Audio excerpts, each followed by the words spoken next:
नमस्कार, आप देख रहे हैं जनता टीवी का खास कार्यक्रम पहाड़ प्रभात और मैं हूं आपके साथ अमन त्रिपाठी। खबरों के सिलसिले में वक्त है एक बड़ी खबर का। बड़ी खबर, अहम जानकारी आपको बता रहे। नेता विपक्ष जयराम ठाकुर प्रेस वार्ता करने वाले श्वेत पत्र को लेकर इस दौरान चर्चा की जा सकती है, साथ ही दूसरे मुद्दों पर भी इस दौरान बात हो सकती है। बड़ी खबर, अहम जानकारी आपको बता रहे हैं। नेता विपक्ष जयराम ठाकुर प्रेस कॉन्फ्रेंस करने वाले, श्वेत पत्र को लेकर इस दौरान चर्चा की जा सकती है, वहीं दूसरे मुद्दों पर भी इस दौरान बात हो सकती है। जयराम ठाकुर आज प्रेस वार्ता करने वाले। नेता विपक्ष जयराम ठाकुर आज प्रेस कॉन्फ्रेंस करेंगे। श्वेत पत्र को लेकर इस दौरान चर्चा की जा सकती है, वहीं दूसरे मुद्दों पर भी इस दौरान बात की जा सकती है। नेता विपक्ष जयराम ठाकुर प्रेस कॉन्फ्रेंस कर सकते हैं, वहीं श्वेत पत्र को लेकर इस दौरान चर्चा की जा सकती है।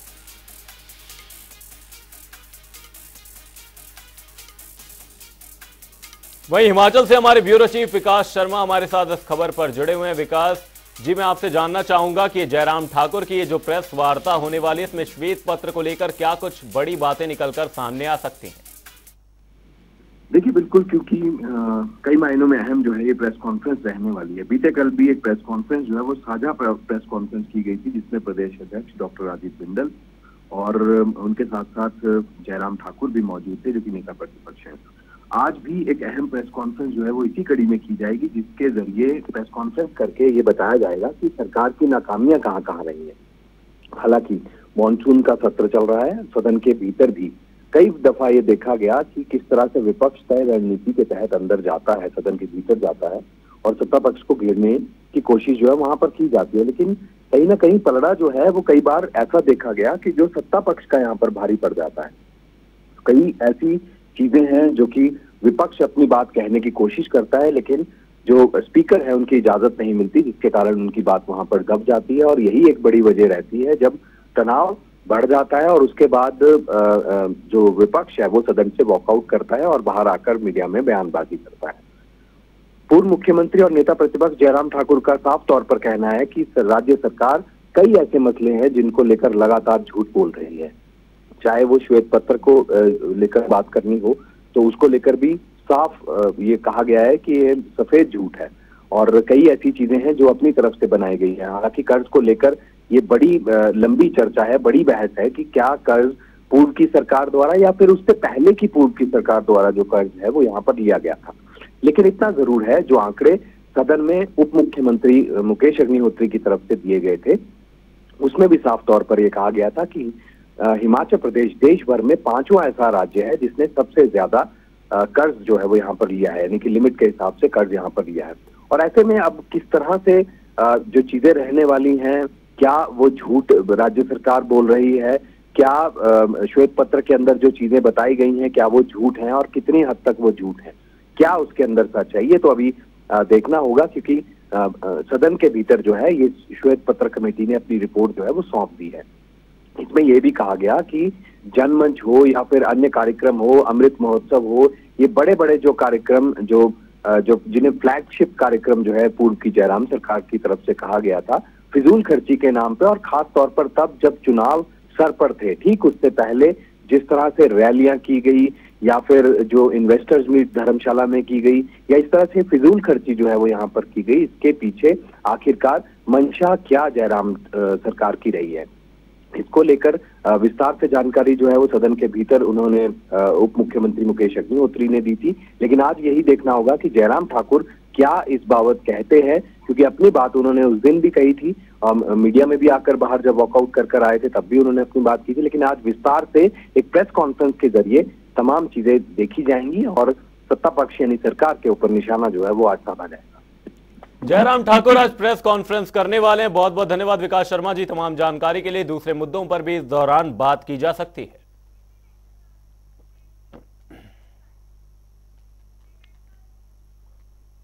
हिमाचल प्रदेश में अगले सीजन से सेब पैकिंग के लिए यूनिवर्सल कार्टन अनिवार्य होगा। बागवानी मंत्री जगत नेगी ने कहा कि अगले सीजन से टेलीस्कोपिक कार्टन पूरी तरह से प्रतिबंध लग जाएगा। उन्होंने कहा कि सेब वजन के हिसाब से बेचने से बागवानों को फायदा हुआ है। इसे देखते हुए दूसरे राज्यों से भी पत्राचार किया जा रहा है और सेब को किलो में बेचने का आग्रह किया जा रहा है। पड़ोसी राज्य यदि इसे लागू नहीं करते तो वहां के हाईकोर्ट में जाकर हिमाचल सरकार लड़ाई लड़ेगी।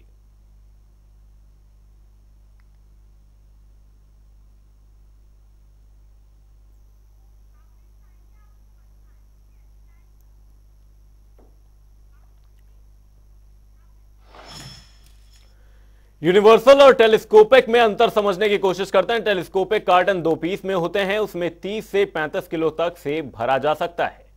वहीं यूनिवर्सल कार्टन सिंगल पीस होता है, इसमें अधिकतम 23 किलो के आसपास सेब भरा जा सकता है। वहीं टेलीस्कोपिक कार्टन 2 पीस में होते हैं, उसमें 30 से 35 किलो तक सेब भरा जा सकता है। वहीं यूनिवर्सल कार्टन की अगर बात की जाए तो यूनिवर्सल कार्टन सिंगल पीस का होता है, इसमें अधिकतम 23 किलो के आसपास सेब भरा जा सकता है। वहीं टेलीस्कोपिक कार्टन 2 पीस में होते हैं, उसमें 30 से 35 किलो तक सेब भरे जा सकते हैं। वहीं साथ ही अगर बात करें यूनिवर्सल कार्टन की तो यूनिवर्सल कार्टन सिंगल पीस होता है, जिसमें अधिकतम 23 किलो सेब के आसपास सेब भरे जाते हैं।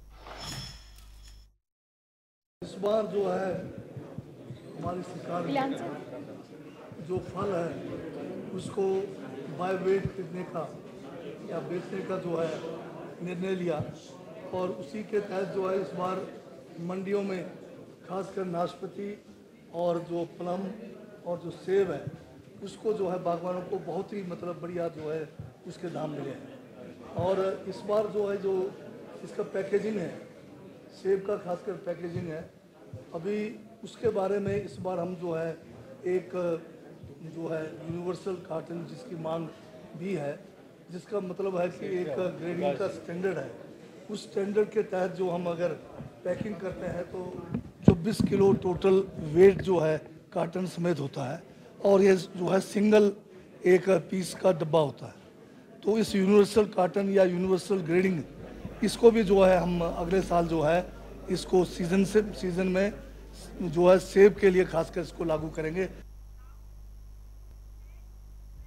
बुलेटिन में वक्त है एक छोटे से ब्रेक का। ब्रेक के उस पार जल्द लौटेंगे। ब्रेक के बाद आपका स्वागत है, आप देख रहे हैं जनता टीवी। रुक करेंगे अगली खबर का। हिमाचल मॉनसून सत्र में भू राजस्व संशोधन विधेयक पारित कर दिया गया है। अब प्रदेश में निर्धारित समय में राजस्व अधिकारियों को भूमि की निशानदेही और बंदोबस्त सहित अन्य कार्य को करना होगा। अधिकारियों को एक निर्धारित समय अवधि के भीतर लोगों के कार्यों को निपटाने होंगे और अगर वे ऐसा नहीं करेंगे तो कार्रवाई होगी। विधेयक में प्रावधान किया गया है कि समय पर कार्य पूरा न करने वालों पर अधिकारियों की एनुअल कॉन्फिडेंशियल रिपोर्ट में नेगेटिव रिमार्क दर्ज होंगे। इसके पारित होने के बाद संशोधित विधेयक में अब अधिकारियों को तकसीम यानी कि बंटवारा, मौत और निशानदेही आदि के कार्यों को अधिकतम 9 महीने के भीतर निपटाना पड़ेगा।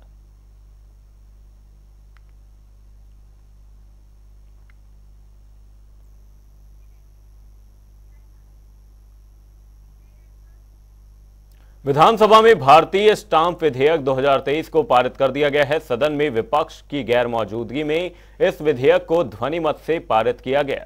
वहीं जब यह विधेयक सदन में रखा तो सदन में विवाद हो गया और व्यवस्था न मिलने पर विपक्ष के विधायकों के साथ नेता प्रतिपक्ष ने वॉकआउट कर दिया।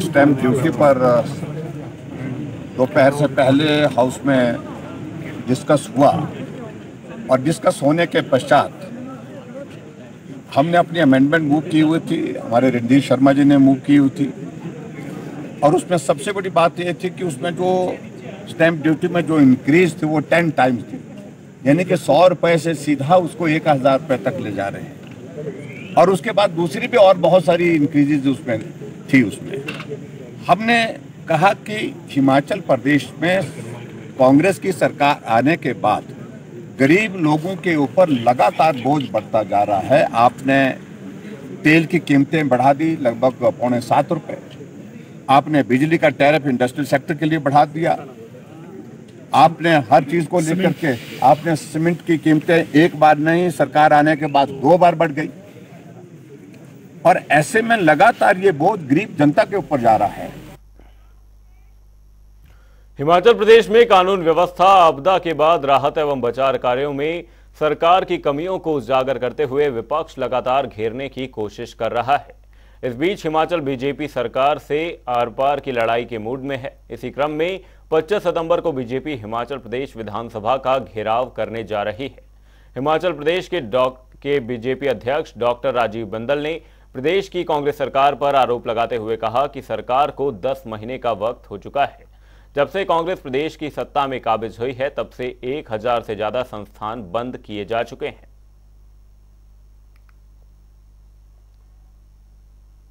जो दुर्व्यवहार और एक बहन के बाल काटकर मुंह काला करके उसको सड़कों पर घुमाने का जो काम हुआ है, उसने हिमाचल प्रदेश को शर्मसार किया है। इस प्रकार बिगड़ती कानून व्यवस्था, संस्थानों का बंद करना और जनमानस को एक ऐसा विश्वास दिया पहली कैबिनेट जैसे, और खुदा का पिटारा खुलेगा पहली कैबिनेट के अंदर, वो कुछ भी नहीं खुला। जनता इंतजार कर रही है। ये ऐसी चीजें हैं जिनको लेकर भारतीय जनता पार्टी परसों सोमवार को 25 तारीख को और विधानसभा के बाहर धरना प्रदर्शन करने जा रही। उत्तर भारत की पवित्र और पावन मणिमहेश यात्रा में हजारों शिव भक्तों की भीड़ उमड़ी। शाही स्नान के लिए 40,000 से ज्यादा श्रद्धालु मणिमहेश पहुंचे और डल झील में आस्था की डुबकी लगाई। शाही स्नान की शुरुआत संजोई गांव के त्रिलोचन महादेव के वंशज और मणिमहेश यात्रा के प्रमुख शिवगुरु ने डल झील को पार कर किया। वहीं शाही स्नान का शुभ मुहूर्त कुल 23 घंटे 18 मिनट का है, जो दोपहर 12:18 तक रहा। वहीं शुभ मुहूर्त के बाद भी बड़ी संख्या में श्रद्धालु यहां डुबकी लगाते नजर आए। हर वर्ष यहाँ पर जब मणिमहेश में नहान होता है तो उसी भांति यहाँ भी होता है, और लोगों की आस्था है कि जो लोग मणिमहेश नहीं जा सकते किसी कारणवश या फिजिकली वो कैपेबल नहीं है या कोई और इशू है, तो वो लोग यहाँ पे आके नहाते हैं झील में। पवित्र स्नान माना जाता है और लोगों का मानना है, लोगों की आस्था है कि मणिमहेश के बराबर पुण्य यहाँ पे मिलता है नहाने से। डल झील का नहान का जो महत्व है वो वैसा ही है जैसे आपका मणिमहेश डल का नहान का महत्व है। अब इसके पीछे अलग अलग तरह की आस्थाएं हैं। अब कोई कहते हैं कि भी वहाँ पे पार्वती माता नहा रही थी, उनके बाली निकल गई और वो जो बाली उस कुंड में जो गिरी थी, ऐसा माना जाता है कि भी वो बाली जो है वो इस कुंड में मिली थी। यहाँ पूरे जो भी स्थानीय लोग हैं, दूर दूर से आने वाले भी, जिला कांगड़ा के, जिला चंबा के और अन्य जिलों से भी लोग यहाँ पे आते हैं। तो बहुत सारे ऐसे लोग हैं जो राधाष्टमी के दिन। जिला किन्नौर के निगुलसारी समीप NH5 पर 7 सितंबर को भूस्खलन के चलते NH5 करीब 10 दिन अवरुद्ध रहा है, जिसके बाद इस NH5 को प्रशासन ने कड़ी मशक्कत के बाद बहाल कर दिया। लेकिन इस जगह पर अभी भी पहाड़ों से पत्थर गिरने का सिलसिला जारी है। ऐसे में मौके पर वाहनों को समयानुसार आवाजाही का समय तय किया गया है। पुलिस और होमगार्ड के 56 कर्मचारी और अधिकारियों को मौके पर तैनात किया गया है। 7 तारीख की रात्रि को जो हमारा NH है निगुलसरी के पास, तकरीबन करीब 400 मीटर जो है वो हमारा रोड लैंडस्लाइड होने की वजह से खराब हो गया था और जो है NH पूरी तरह बाधित हो गया था। जो 17 तारीख को इस रोड को खोल दिया गया था। रोड बंद होने की वजह से, लैंडस्लाइड आने की वजह से निगुलसरी पॉइंट के दोनों एंड्स पे हैवी ट्रैफिक जैम्स लग गए थे, जिसको पुलिस ने काफी मुशक्कत करने के बाद अब जो है कंप्लीटली इवैक्यूएट कर दिया है। ट्रैफिक पूरा वहां से निकाल दिया गया है और जो रोड पे जो यातायात है वो सुचारू रूप से चल रहा है। इस व्यवस्था को बनाने के लिए पुलिस और होमगार्ड के तकरीबन 56 ऑफिसर्स अभी भी जगह जगह पे तैनात। हिमाचल के जिला मुख्यालय नाहन के साथ लगती ग्राम पंचायत सलानी कटोला में भारी बारिश के कारण आई आपदा के बाद स्थिति सामान्य नहीं हो पाई है।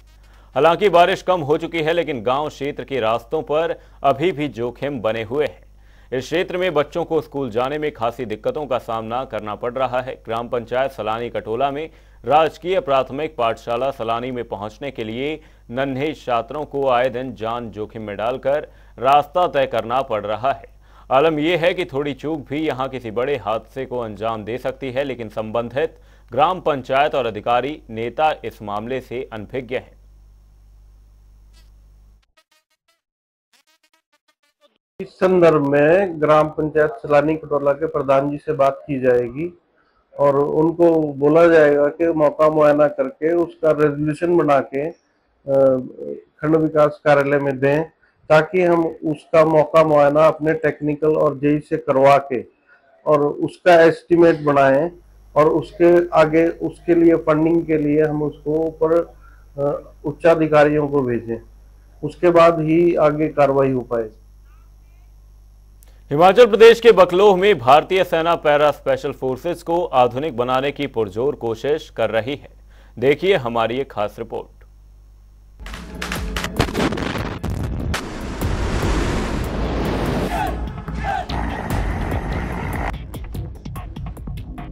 इतिहास के पन्नों को टटोलने पर भारतीय सैनिकों के बलिदान और शौर्य की ऐसी कई गाथाओं का उदाहरण देखने को मिलता है जो अविस्मरणीय रही। अपनी जान की फिक्र किए बगैर जवान हमेशा देश की सुरक्षा में खड़े रहे और दुश्मनों को धूल चटा दी। फिलहाल हिमाचल प्रदेश के बकलोह में भारतीय सेना पैरा स्पेशल फोर्सेस को आधुनिक बनाने की पुरजोर कोशिश कर रही है। भारतीय सेना किसी भी अप्रिय घटना या किसी भी संभावित चुनौती का सामना करने के लिए तैयार रहे, इसके लिए उच्च तीव्रता वाले अभ्यास और विभिन्न प्रशिक्षण गतिविधियां सेना के जवान कर रहे हैं। इस वीडियो में भारतीय सेना के जवान हवाई जहाज से फ्री फ्लॉन्ग जंप लगा रहे हैं, तो वहीं पानी में भी दुश्मनों के छक्के छुड़ाने के लिए तैयार हैं। हिमाचल के शहर बकलोह में भारतीय सेना के लिए विशेष बल प्रशिक्षण स्कूल में एक ऊर्ध्वाधर पवन सुरंग स्थापित की गई है। फिलहाल के लिए इस बुलेटिन में सिर्फ इतना ही। कहीं जाएगा नहीं। जनता टीवी पर खबरों का सिलसिला रहेगा जारी। तब तक के लिए नमस्कार।